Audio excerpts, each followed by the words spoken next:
Deus, mas ao mesmo tempo, sendo condenado por Deus, Deus ainda teve misericórdia da vida de Caim, porque ele determinou que aquele que matasse Caim, ele sofreria uma perda. E aí nós vimos que foi passando, e aí chega na corrupção humana. E qual era essa corrupção? O homem, ele tinha se esquecido de Deus, do propósito que ele tinha feito, e ele começou a fazer as suas próprias escolhas. Então, além do pecado da morte, ali entrou já os outros pecados, pecados do adultério, da homossexualidade. Isso não é comum, não é no nosso dia, não é atual. Isso já era desde aquela época. E ali a Bíblia, em Gênesis capítulo 6, vai falar sobre a corrupção da raça humana. E ali, quando o Senhor ele fala sobre essa corrupção, fala que o Senhor, ele pesou no seu coração, e ele pensou em seu coração que queria destruir o homem. Ele queria destruir aquilo que ele tinha feito. E aí, porém, ele viu, ele falou que queria destruir tudo que ele tinha criado no jardim, tudo que ele tinha colocado ali para Adão.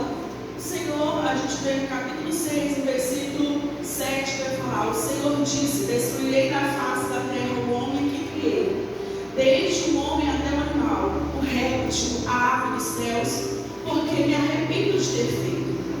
Porém, o versículo 8 vai falar assim: que Noé achou graças perante o Senhor. Noé achou graça aos olhos do Senhor. E a Bíblia vai dizer que Noé era um homem justo, reto e que andava com Deus. E por isso, o Senhor Deus, ele deu para Noé uma missão. Então, Deus falou para Noé: Noé, você vai construir uma arca, e aí essa arca é bem grande, e você vai também pregar lá. E aí, Noé, e Deus falou com ele que ia vir grande de novo. Irmãos, e a fé de Noé foi tão grande, porque até então, a Bíblia vai dizer que não chovia na terra. Até então, como que era feito? O Senhor mandava um vapor, regava as plantas, e ali as plantas cresciam, eram nutridas. Então não tinha essa chuva que nós conhecemos, a chuva que hoje às vezes destrói vários lugares. Não tinha essa chuva. Porém, mesmo assim, Noé ouviu a voz do Senhor. Noé acreditou e temeu. Aquilo em Hebreus, quando nós vamos ler o capítulo 11 de Hebreus, ele vem falar sobre a fé. E ele vai falar que é impossível nós servirmos ao Senhor se nós termos fé. É impossível nós crermos em Deus se não tivermos fé. Por quê? A fé é o firme fundamento das coisas que a gente espera e a prova das coisas que a gente não vê. Nós não vemos o Senhor Deus, nós nunca vimos. Moisés se atreveu a dizer: Senhor, eu quero ver o teu rosto, eu quero te ver. E aquilo que Deus falou para Moisés: Moisés, você não poderá me ver, porque se você me ver, você vai ter que morrer. Então nós não vemos, nós não conhecemos a face de Deus ainda, frente a frente, mas nós sentimos Deus no nosso coração. Nós podemos sentir a graça do Espírito Santo dentro de nós. Nós podemos, pela fé, saber que o que nós estamos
a Deus. E nós temos o quê?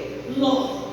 Quem era Ló? Ló era o sobrinho de Abraão, a qual saiu ali da terra juntamente com o seu tio. E por causa da bênção que Deus tinha dado a Abraão, Ló também começou o quê? A prosperar. E chegou num determinado momento em que eles estavam andando juntos, irmãos. E aí o que aconteceu? O rebanho ficou muito grande. Os pastores começaram a ter confusão. E ali, quando eles começaram a ter essa confusão, creio eu que foi até Abraão e até Ló. E aí Abraão vira para seu sobrinho e fala: Ló, escolhe então um lugar para você. Escolhe, nós vamos separar. E aí, irmãos, aqui eu aprendo que aleluia vai ter determinados momentos para que o futuro da sua família estejam todos juntos. Você vai ter que separar. Separar daquele que não tem o mesmo propósito que você. Separar daqueles que não têm a mesma visão que você. Separar daqueles que não querem caminhar junto com você, com a mesma fé que você. Você não vai desprezar ele. Você não vai abandonar ele. Mas você não precisa estar sentado o tempo todo na mesma mesa. Você não precisa estar fazendo as mesmas coisas. Você não precisa estar ali, como diz o salmista, na roda dos escarnecedores, na roda dos ímpios. O que você vai fazer? Você vai estar orando por ele. Você vai estar intercedendo por ele. Você vai estar ajoelhado pedindo: Deus, salve a minha família. Deus, envia agora, vai lá agora. Aleluia, se repreende todo o mal. Mas há determinados momentos que você não vai poder estar junto deles. E aí, quando Abraão fala com Ló, Ló escolhe. Ló, ele olhou para o seu olho carnal. Ló escolheu pelo olho humano. E ele escolheu o mundo. Por quê? Ele olhou e viu Sodoma e Gomorra. Ele viu aquelas duas cidades, todas florinhas, cheias ali de capim, cheias de campos, né? E ali, quando ele levantou e viu aquela cidade, com um Jordão ali em volta, né? Lá em Gênesis capítulo 13, versículo 10, vai falar assim que ele viu, né? Ló levantou e viu toda aquela campina do Jordão. E foi antes que o Senhor destruir Sodoma e Gomorra. E ele falou: eu quero aquele lugar. Ele não pediu um direcionamento a Deus. Ele não orou a Deus. Ele não pediu a Deus que orientasse ele. Ele foi apenas com o olho humano dele. E ali ele começou a destruir sem saber a sua família. Nós vemos também que aí nós voltamos para Noé. Noé, ele foi altruísta. Eu fui pesquisar o que significa ser uma pessoa altruísta. Uma pessoa altruísta, ele vai fazer algo para alguém sem precisar ou sem querer benefício próprio. Então, por que Noé ele foi altruísta? Porque o Senhor falou: olha, você vai construir um barco muito grande. E ali você vai colocar sua família, você vai colocar um animal de cada espécie, um casal de animal de cada espécie. E eu acredito que o Senhor tenha falado: aqueles que quiserem, Noé, pode deixar eles entrar também. E aqui eu aprendo que nós, irmãos, enquanto servos do Senhor, nós não temos que preocupar só com a nossa casa. Nós temos que também preocupar com a casa do nosso vizinho, com a casa daqueles que estão lá fora, com a casa daqueles que estão também perdidos. Aleluia, quando você começa a conversar com irmãos e fala: olha, irmão, meu marido não quer isso, não quer aquilo. Fala: mas o meu filho também tem essa mesma situação. Está no vício da droga, está no vício da bebida, está no vício dos jogos. E aí você começa a falar: nós vamos orar juntas, nós vamos orar no propósito, nós vamos orar para que o Senhor ele venha e ele nos dê a resposta junto. É isso que às vezes nós estamos precisando, irmãos, orar uns pelos outros, ajudar uns aos outros. E aí, aleluia, glória a Deus, que nós vemos Ló, ele foi egoísta. Ele escolheu o quê? Ele escolheu pelos seus olhos. A parte que ficou para Abraão era uma parte seca, era uma parte de deserto, era uma parte que aparentemente, quando você olhava com o olho humano, não teria possibilidade ali de talvez aquele rebanho sobreviver. A Bíblia não fala nem que ele fez uma negociação. A Bíblia não vai falar que ele talvez conversou com seu tio e falou: tio, vamos dividir.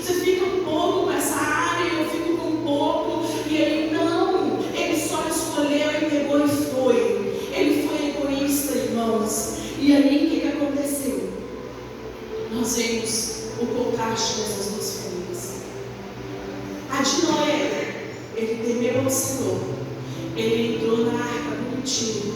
Ele levou seus filhos, ele levou sua esposa, ele levou suas noras. E ele levou cada animal. Irmãos, ele demorou quase 100 anos para construir a arca. Imagina nos dias de hoje. Quanto tempo nós estamos orando e pedindo ao Senhor por uma bênção? Quanto tempo nós estamos crendo numa promessa que o Senhor nos fez? Qual tem sido a nossa posição, o nosso posicionamento frente àquilo que o Senhor já determinou para nós? Porque o Senhor falou com Noé que era para ele fazer, que iria acontecer. E ele foi construindo o tempo dele. Ele foi construindo da maneira que o Senhor mandou. Aleluia, demorou 100 anos, mas ele acabou de construir a arca. E ali, nós vemos que quando ele acabou, eles entraram ali na arca. E o resultado da primeira escolha de Noé foi o quê? Que ele salvou a sua família de uma catástrofe. O primeiro resultado de andar com Deus e temer por Deus, aleluia, ele salvou a sua família de uma catástrofe. Sabe por que muitas vezes um parente seu ainda que não está na presença do Senhor não morreu? É porque você tem parado, é porque você tem pedido, é porque você tem clamado, é porque você tem levantado pela madrugada, dobrado o seu joelho, é porque você tem jejuado, é porque você não tem desistido da vida dele, e é por isso que o Senhor ainda tem conservado em vida. Aleluia. A segunda resultado da escolha de Noé é que ele não salvou só a sua família, ele salvou a humanidade. Porque ali, quando ele estava dentro daquela arca, imagina, irmãos, você dentro de um lugar fechado, com aquele tanto de animal, você tendo que dar comida, você tendo que dar água, você tendo que limpar ali as fezes dos animais. Era um trabalho árduo. Não era simplesmente que ele entrou na arca e que Deus estava ali sustentando eles, não. Ele teve que trabalhar ali dentro. E mesmo assim ele não pensou no trabalho, ele só pensou naquilo que o Senhor tinha determinado na vida dele. E ele salvou a humanidade da extinção. Nós vamos ver que depois ele pecou, ele teve um deslize, né? Mas nós vemos que ele seguiu as escolhas do Senhor. E nós aprendemos, irmãos, que nós escolhemos andarmos com Deus, nem sempre nós vamos estar no caminho certo. Às vezes vamos cometer alguns deslizes, às vezes nós vamos pecar, porque nós somos carne, nós somos seres humanos. Mas quando nós nos arrependemos do nosso pecado, o Senhor, ele verdadeiramente zela por nós. E nós vemos, irmãos, também que na vida de Ló, o que aconteceu? Primeiro, ele foi saqueado pelo mundo. Por que ele foi saqueado pelo mundo? Se os irmãos lerem lá em Gênesis capítulo 14, versículo 11, vai dizer que antes daquela Sodoma e Gomorra ser destruída, ela foi saqueada pelos inimigos. Os inimigos entraram, pegaram, roubaram tudo daquelas pessoas ali, inclusive de Ló. E ali ele ficou sem água. E a segunda coisa que a gente vê de resultado das escolhas ruins que Ló fez é que ele perdeu a sua família. Como que ele perdeu a sua família? Primeiro, a sua esposa, ela não confiou naquilo que o Senhor tinha determinado e ela olhou para trás. E quando ela olhou para trás, ela se transformou numa estátua de sal. A segunda coisa que aconteceu, as filhas de Ló tiveram que prostituir-se com o próprio pai. Por quê? Na Bíblia os irmãos sabem que nessa época, não dado uma ordenança por Deus, mas era pela procriação do mundo, pela uma regra criada até mesmo pelos humanos. Eles tinham de ter filhos para ter descendência. E como a mãe delas tinha morrido, eles vão para um monte, para uma montanha. E ali as suas duas irmãs falam: se nós ficarmos aqui, nosso pai, como elas eram mulheres, não dariam continuidade ali à raça, né, de Ló. Então o que elas falam? Nós vamos deitar com o nosso pai. Elas cometeram o incesto. E ali, quando elas deitaram com seus pais, elas trouxeram consequências malignas para o povo de Israel. Por quê? Porque através delas nasceram os amonitas e os moabitas. E quem estuda a palavra do Senhor, quem lê a palavra do Senhor, sabe que esses dois povos foram grandes perseguidores do povo de Israel. Eles perseguiram, eles matavam. Então, olha a consequência ali de Ló. Ele não está o quê? Com a sua família estruturada. Porque se ele tivesse talvez sua família estruturada, ele ia falar: filhas, não tem problema, a minha descendência morrer, vocês são minhas filhas, nós vamos para outro lugar, nós vamos, vocês vão ter os seus maridos. Não. E isso, irmãos, é muito sério. Por isso que o salmista Davi, no Salmo 128, ele vai falar assim, que bem-aventurado é o homem que teme ao Senhor. Ou seja, ele vai falar assim: olha, feliz é o homem que teme ao Senhor. E talvez você pode falar assim: mas eu estou tentando, aleluia, eu estou orando pela minha família, mas ainda eles não estão completos aqui na casa do Senhor. Mas a sua oração hoje vai definir o futuro. Ainda que os seus filhos estejam desgarrados, ainda que o seu pai, sua mãe, ainda que seu esposo, sua esposa estejam longe, através da oração que você ora hoje, através do pedido que você pede hoje. A irmã Rosa comentou aqui, que a avó das crianças, é isso?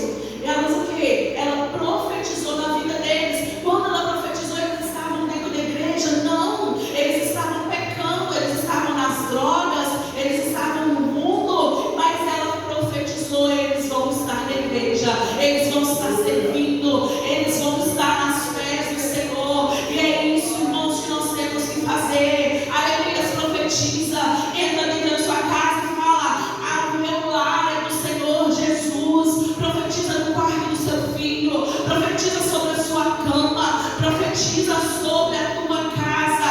Aleluia, se você vai dizer: Satanás, aqui nessa casa você não tem poder, aqui nessa casa é o Senhor que manda.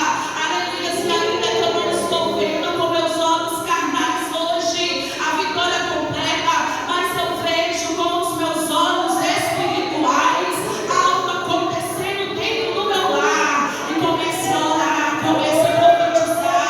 Aleluia, a sua mão tem poder, a sua boca tem poder para profetizar, e algo vai acontecer, algo diferente vai acontecer no seu lar. Aleluia, e enquanto você vai andando com Deus, Ele vai te dando estratégia. Enquanto você vai andando com Deus, Ele vai guardando os seus. Enquanto você vai andando com Deus, Ele vai providenciando aquilo que você necessita. Não é em vão, irmão, não é em vão, irmã, a sua oração. Talvez você fale: Senhor, eu já não estou aguentando mais. Senhor, será que realmente vai acontecer? Senhor, será que realmente eu vou ver a minha família nos teus pés? Irmãos, mas vai ter oração talvez que você não vai estar aqui para ver ela acontecer, mas as suas orações, elas foram colhidas pelo Senhor. E ainda que nós não estejamos aqui para contemplar com o nosso olho físico, o Senhor vai fazer acontecer, porque Ele é fiel e verdadeiro para cumprir tudo em nossa vida. E Ele não nos deixa de mão vazia. O Senhor não nos despede de mão vazia. E nós vamos ver que através de Noé, ele pode ser considerado o segundo pai da humanidade. Que através de Noé ali, o Senhor estabeleceu uma aliança com o povo, com o ser humano. Após ter ali cessado o dilúvio, após ali as águas terem abaixado, ali Noé ele faz ali um sacrifício ao Senhor. E o Senhor ele vai falar a Noé que nunca mais ele iria destruir a terra com água. E para símbolo daquilo ele coloca o arco-íris no céu, lembrando que ele nunca mais destruiria a terra através da água. Aleluia. Porém, irmãos, o Senhor ele já está às portas. O Senhor ele já está vindo. O Senhor ele já está, como diz a Ele é um pouquinho de tempo para nos arrebatar. E que nós estejamos preparados. Que nós possamos estar assim como Noé, fixar os olhos no Senhor. E que nós possamos pedir ao Senhor que tire todo o olho carnal, toda visão de Ló que queira nos impedir, que queira nos afastar do nosso propósito. Seja a sua família, seja o seu serviço, seja algo que você goste, seja algo que está ali tomando o lugar do Senhor. Você vai falar: Senhor, que meus olhos não estejam fixados nisso, mas que meus olhos estejam fixados no Senhor. E eu tenho certeza que o Senhor, Ele ouvirá, né, a sua oração. E ainda, irmãos, que aparentemente ainda você não tenha visto o milagre acontecer, faça como Josué. Entre na sua casa com poder e autoridade. Comece a ministrar na sua casa com poder e autoridade. Comece a falar na sua casa com poder e autoridade. O tempo que nós passamos de adoração aqui é muito pouco. Mas comece você, às vezes está lavando as suas vasilhas, mas comece a orar ao Senhor enquanto você lava as suas vasilhas. Enquanto você vai à sua casa, comece a orar ao Senhor. Aleluia. Quando você estiver ali fazendo o seu almoço, comece a orar ao Senhor. E você vai ver que até mesmo as suas fraquezas, até mesmo você trabalhando dentro da sua casa, você vai estar profetizando. E quando você menos esperar, o milagre já vai ter acontecido. Escova as nossas cabeças, Senhor. Obrigado, Pai, por esse dia. Obrigado por esse culto. Obrigado por manifestar o teu amor e o teu cuidado através, Pai amado, dos louvores da tua palavra sobre as nossas vidas. Eu peço ao Senhor que nos leve em paz. Cuide, Senhor, da nossa mente, cuide da nossa alma, cuide também do nosso corpo físico, Pai amado. Eu entrego, Senhor, toda a nossa vida nas tuas mãos. O Senhor sabe e conhece a necessidade de cada um, meu Pai. E que essa palavra, ela venha, Senhor, ficar guardada no nosso coração. Ela venha ficar guardada na nossa mente. E que possamos, ó Pai amado, crer, aleluia, naquilo que ainda nós não vemos, mas nós acreditamos que vai acontecer, porque o Senhor é fiel para fazer infinitamente mais daquilo que nós pedimos, daquilo que nós clamamos, ó Pai. Não, Senhor, por nós mesmos, mas pela tua graça e a tua misericórdia. Obrigado, Senhor, mais uma vez por estar conosco. Em nome do Senhor Jesus Cristo. Amém. Agradeço a oportunidade em nome de Jesus.